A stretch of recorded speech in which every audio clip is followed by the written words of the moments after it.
this evening between Australia and Wales, and a good crowd at Eden Park. Both of these teams, short turnaround for them, and they really need to lift to try and finish on a high. The Welsh, of course, so disappointed after losing their semi-final last week.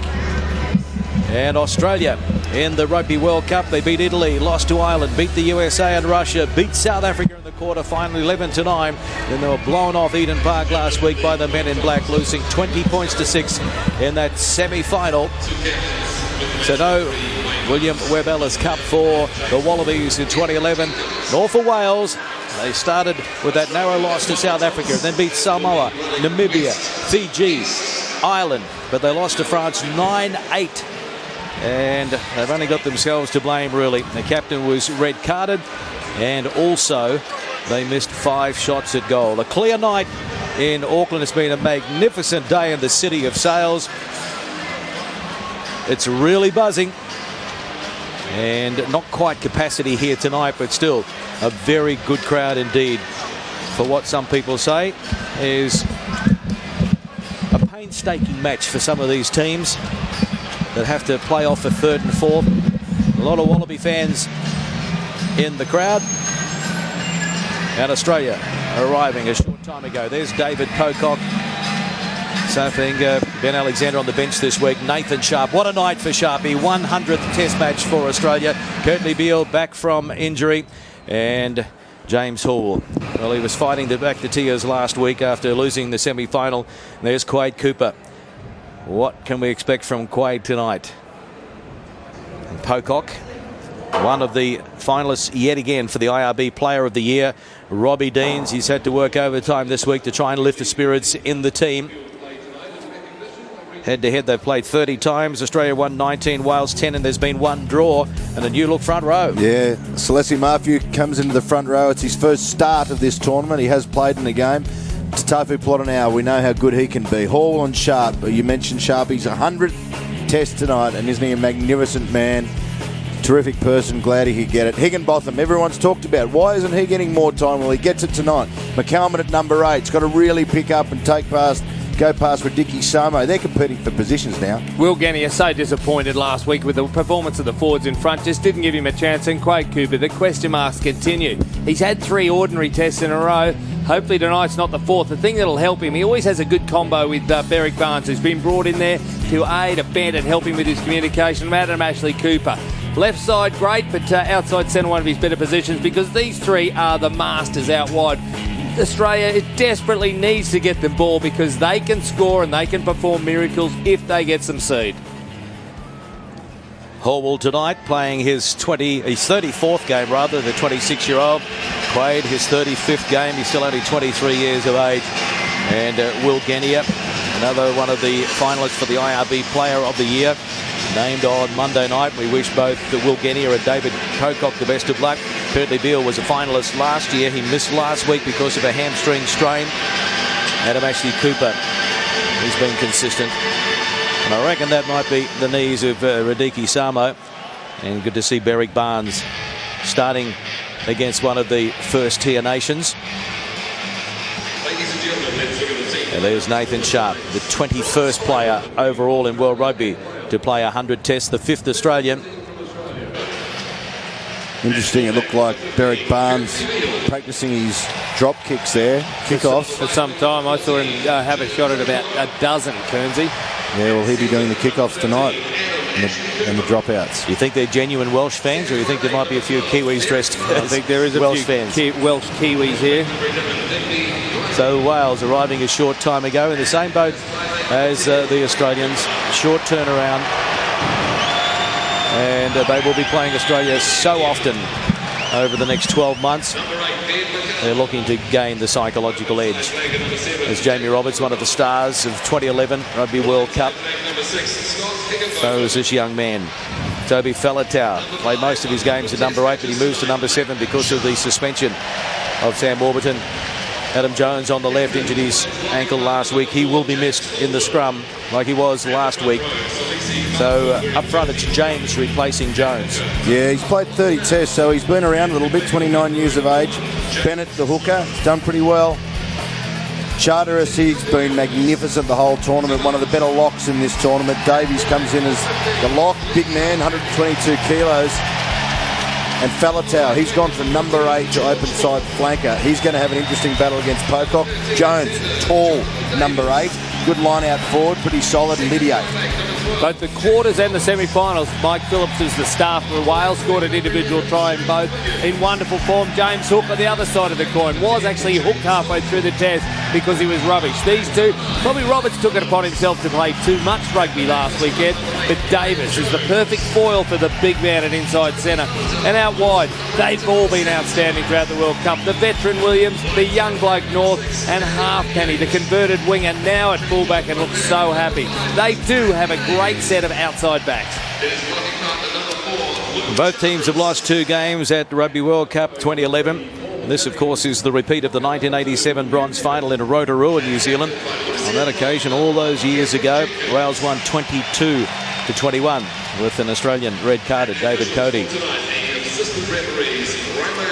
That was an amazing match, actually. Paul Thorburn slotting one over from the sideline to win it for Wales and send Australia home. Even more disappointed when they arrived for the bronze playoff. 2 Kiwi-born coaches up against each other tonight, of course. Robbie Deans in charge of the Wallabies and Warren Gatlin in charge of Wales. Both bitterly disappointed last week. And these are 2 of the youngest teams at Rugby World Cup 2011, but the likes of Shane Williams certainly knocked the average age around a little bit. He's 34 years of age. Oh, there's a sign. My dream. Spent the inheritance on the Rugby World Cup. Yeah, so good mixture of gold and red in this crowd. Ticket sales have been very, very good at the tournament. Just this week, they reached their target. 87% of all tickets sold over 48 matches. The referee is Wayne Barnes from England. Television match official Sean Edwards Sean Velsman from South Africa. And the assistants are Romain Poit from France and George Clancy of Ireland. Elvis is in the crowd as well. Welsh Elvis.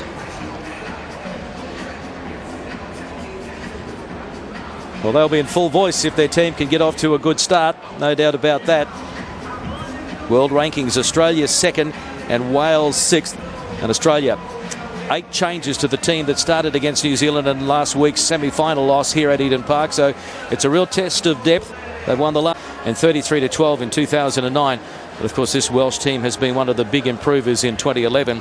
Wales still reeling from last week's heartbreaking 1-point loss to France in the semi-final. They played 60 minutes without young captain Sam Warburton, who was red-carded. But despite being a man down, they had plenty of chances to win and advance to their first final. Now they have to regroup and try to finish on a high. They've lost 5 of the last 6 against Australia, and they're going to see a lot of each other over the next year. So it's time to try and reverse the trend.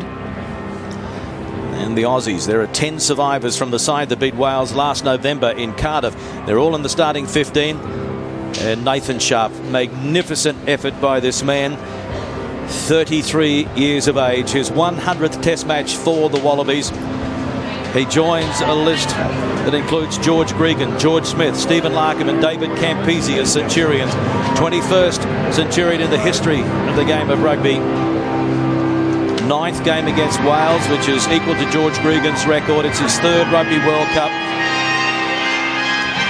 Played in the 2007 Rugby World Cup against Wales.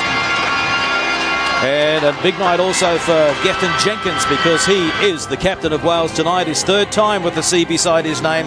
His 3rd Rugby World Cup, 15th Rugby World Cup cap, which is a new Welsh record. So congratulations to him. There are 6 survivors in this Wales team from the last Rugby World Cup clash with Australia back in 2007. So can they put last week's disappointing semi-final loss behind them and finish on a winning note? Australia, they haven't lost back-to-back test matches in 2011. But they need to rediscover their attacking flair if they want to get back into the winner's circle. There's the call, and Nathan Sharp, captain of the Western Force. He's captained his country twice. Former John Eales medal is the Wallabies Player of the Year. Last week's 14-point loss to the All Blacks was Australia's biggest defeat at a Rugby World Cup. Pride is on the line tonight. Oh, what a wonderful moment for Nathan Sharp.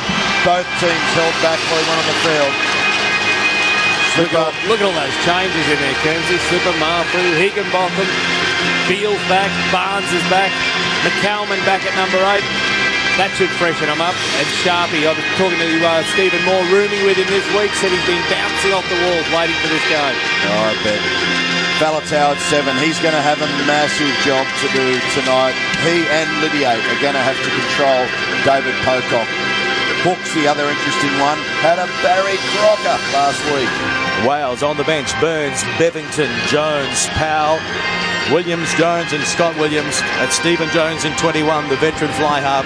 Faenga, Alexander, Simmons, Samo, Burgess, Anthony Faenga. Big night for the Faenga family again with the twins on the bench and Rob Horn in jersey 22.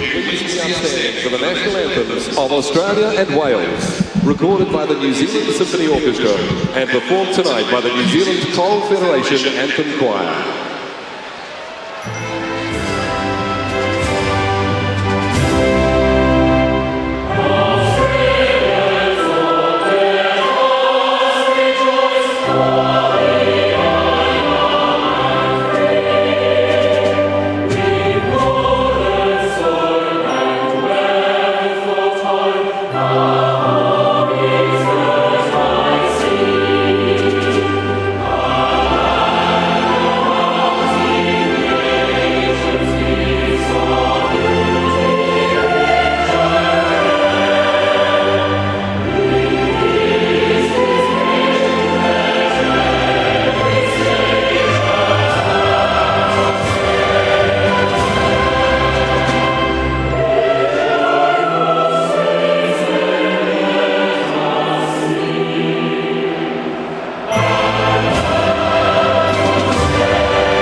Wallaby fans very vocal at Eden Park.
Well, they know how to belt out an anthem, the Welsh, don't they?